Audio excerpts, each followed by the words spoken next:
ফুল towel নিয়ে ওয়াশরুমে গোসল করতে ঢুকতেই বাহিরের জানালা দিয়ে একটা দমকা হাওয়া তার গায়ে লাগলো। 1 সেকেন্ড চুপ থেকে ফুল মৃদু হেসে উঠল। তারপর একবার আয়নার দিকে তাকিয়ে চোখ মারল নিজেকে। তারপর টাওয়েলটা নিয়ে আবার বেরিয়ে গেল গোসল না করেই। রান্নাঘরের কাজ করছিল জামেলা বেগম। সদ্য স্বামীকে হারিয়ে বিধবা হওয়া জামেলা বেগমের মন খুব একটা ভালো নেই। হঠাৎ পেছন থেকে নিজের স্বামীর কণ্ঠে তার নাম শুনতে পেয়ে অবাক হয়ে পেছনে তাকিয়ে দেখলেন তার মেয়ে ফুল দাঁড়িয়ে আছে তার দিকে তাকিয়ে। মেয়েটা দাঁড়িয়ে হাসছে।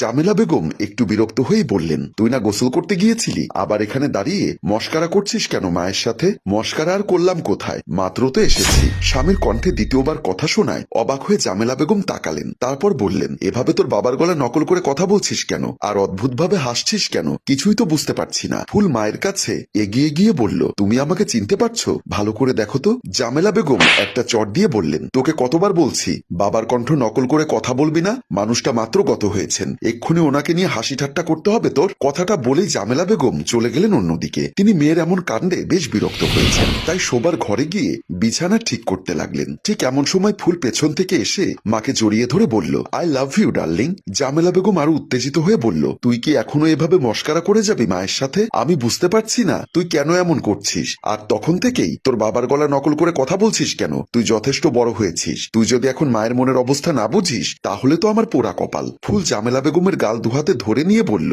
আমি তোমার স্বামী সিরাজুল। কি? আর একটা চর মারবো কিন্তু। বাসর রাতে ঢুকে আমাকে সালাম করার পর তোমাকে প্রথমে একটা গোলাপ দিয়েছিলাম, তারপর পরদিন তোমাকে আলমগীরের সিনেমা দেখাতে নিয়ে গিয়েছিলাম, মনে আছে? এবার জামেলা বেগম খেয়াল করলেন মেয়ের মধ্যে তার বাবার প্রতিচ্ছবি দেখতে পাচ্ছেন। তিনি ভালো করে চোখ মুছে নিলেন, তারপর আবার তাকালেন, দেখলেন ফুল দাঁড়িয়ে হাসছে। এদিকে এসব ঘটনা এতক্ষণ বাহির থেকে দেখলো কাজের মেয়ে প্রিয়া। তারপর মনে মনে ভাবলো, ফুল আপাই কি পাগল হইয়া গেল নাকি? খালু জানের মতো কথা কইতাছে কেন? নাকি খালু মইরা আপার ভেতরে ভূত হইয়া ঢুকলো? হায় আল্লাহ, অহন কি হইব? এদিকে বিছানায় মাথায় হাত দিয়ে বসে পড়লেন জামেলা বেগম। তোমার পিঠের তিলের প্রশংসা যখন করছিলাম তখন তো লজ্জায় লাল হয়ে যাচ্ছিলে, তারপর যখন তোমার দিকে হাত বাড়ালাম তাড়াতাড়ি মেয়ের মুখে হাত দিয়ে বললেন, হয়েছে হয়েছে, আর বলতে হবে না। তুই কি সত্যি আমার সাথে মস্করা করছিস না? মানে তুমি কি সত্যি সত্যি এসেছো? ফুল হেসে বলল, তাহলে এর পরের ঘটনা বলি শোনো। যেই তোমাকে আমি জড়িয়ে ধরলাম তুমি তো। জামেলা বেগম আবারও মুখে হাত দিয়ে বলল, হয়েছে, বুঝতে পেরেছি, এসব কথা তো আমার মেয়ের জানার কথা না। এবার বিশ্বাস হয়েছে তো? কিন্তু তুমি কিভাবে এলে? তোমাকে দেখতে খুব ইচ্ছা করছিল তাই চলে আসলাম। জামেলা বেগমের চোখ ছলছল হয়ে গেল। তিনি স্বামীর বুকে মাথা রাখলেন। ফুল পরম যত্নে তার মাথায় হাত বুলিয়ে দিল। এদিকে রান্নাঘরে এসে কিছুই বুঝতে পারছে না প্রিয়া। এমন সময় কাজের ছেলে আশরাফ এসে বলল, ফুলটুসি, এখানে দাঁড়িয়ে কি চিন্তা করছো?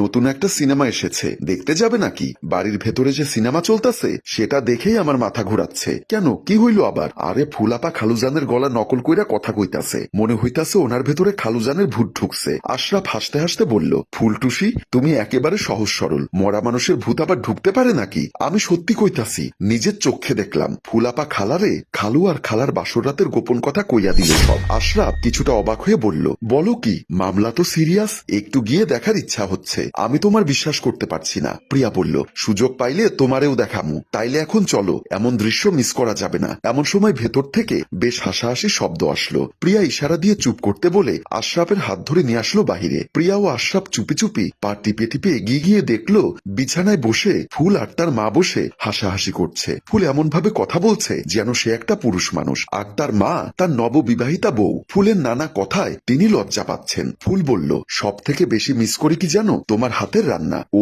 এখনো মুখে লেগে আছে। প্রিয়া বলল, দেখেছো আপার গলাটা একেবারে খালুজানের মতো লাগছে না?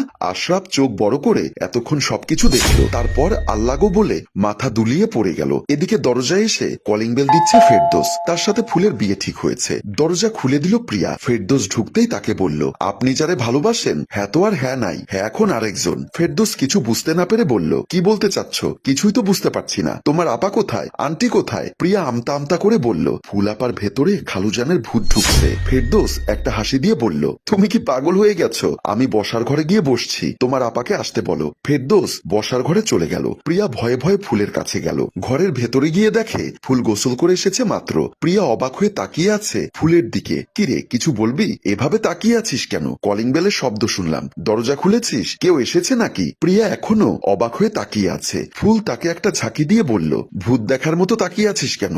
বললাম কেউ বাসায় এসেছে কি? ভাই আইছে, ফেরদৌস ভাই। ফুল বলল, সেটা এতক্ষণ বললেই তো হয়, যা আমি আসছি বল।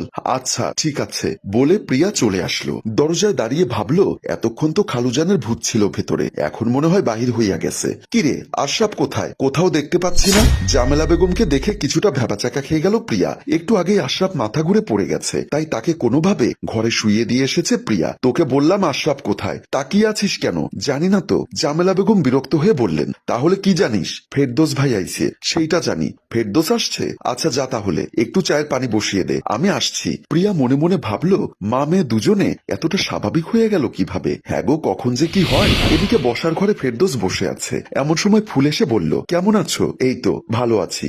সরি, আমি আঙ্কেলের খবরটা শুনে আসতে পারিনি। আসলে অফিসের খুব কাজের চাপ ছিল, আমি ঢাকায় ছিলাম, কাল রাতে ফিরেছি মাত্র। ফেরদৌস অবাক হলো, কারণ সে ফুলের বাবার কণ্ঠ শুনতে পেল। তো একটা ফোন তো করতে পারতি আমার মেয়েকে। ফেরদৌস অবাক হলো, কারণ সে ফুলের বাবার কণ্ঠ শুনতে পেল। কিছু বললে? ফুল বলল, কই না তো, তোমার কথা শুনছি। কি বলেছি শুনতে পাসনি? একটা ফোন দিলেই তো পারতি। ফেরদৌস কিছুটা ভরকে গেল। সে ফুলের মুখে তার বাবার কণ্ঠ শুনতে পাচ্ছে, মুহূর্তেই বারবার কণ্ঠ বদলে যাচ্ছে। তখনই তার মনে পড়ে গেল, ঘরে ঢুকতেই কাজের মেয়ে প্রিয়া বলেছিল ফুলাপার ফুলাপা নেই। ফুল বলল, তুমি এভাবে কাঁপছো কেন? ফেরদৌস বলল, না ঠিক আছে, কিছুই না। তারপর খেয়াল করলো ফুল তার দিকে তাকিয়ে হাসছে।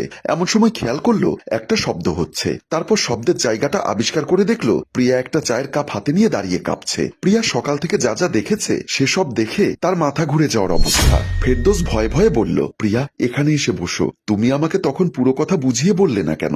আমি তো কইতে চাইছিলাম ভাইজান, আপনি তো শুনেন নাই। ফুল বলল, তোমরা কিসের কথা বলছো? তখনই প্রিয়া চায়ের কাপটা রেখে দৌড়ে পালিয়ে গেল। ফুল বলল, মেয়েটা পাগল হয়ে যাচ্ছে দিন দিন, নাও চা খাও। ফেরদৌস এমন ভাবে চায়ের কাপটা হাতে নিয়ে খেতে শুরু করলো, ফুল তার সাথে কথা বলছে। মেয়েটাকে দেখে তখন বেশ স্বাভাবিক মনে হচ্ছে, ঠিক আগের মতো। ফেরদৌস তার চোখের দিকে তাকিয়ে হারিয়ে গেল। কি সুন্দর মায়াবী দুটি চোখ। এভাবে ড্যাব ড্যাব করে তাকিয়ে আছিস কেন আমার মেয়ের দিকে? হঠাৎ হুঁশ ফিরে পেয়ে ফেরদৌস একটা ঢোক গিলে দাঁড়িয়ে বলল, আমি আজকে আসি। ফুল দাঁড়িয়ে বলল, ও মা এক্ষুনি চলে যাবে? তারপর তার হাত ধরে বলল, চলো না একটু রুমে গিয়ে বসি। মেয়েটা হাত ধরাতেই ফেরদৌস আবার গলে গেল। সে ফুলের গালে হাত দিল, অমনি তার হাতটা পেছনে মুড়িয়ে ফুলের মুখে তার বাবার কণ্ঠে বলে উঠল, লুচ্চা লাফাঙ্গা, বিয়ের আগে আমার মেয়ের গায়ে হাত দিস? তোর হাত আজকে আমি। ফেরদৌস বাঁচাও বাঁচাও বলছে, চিৎকার করছে। ফুল পাগল হয়ে গেছে, আমাকে বাঁচাও, আন্টি আপনি কোথায়? জামেলা বেগম এসে দেখলেন তার স্বামী সিরাজুল ফেরদৌসের এক হাত মুড়িয়ে ধরে রেখেছেন। তিনি তাড়াতাড়ি বাঁচাতে গেলেন ফেরদৌসকে মেয়ের হাত থেকে।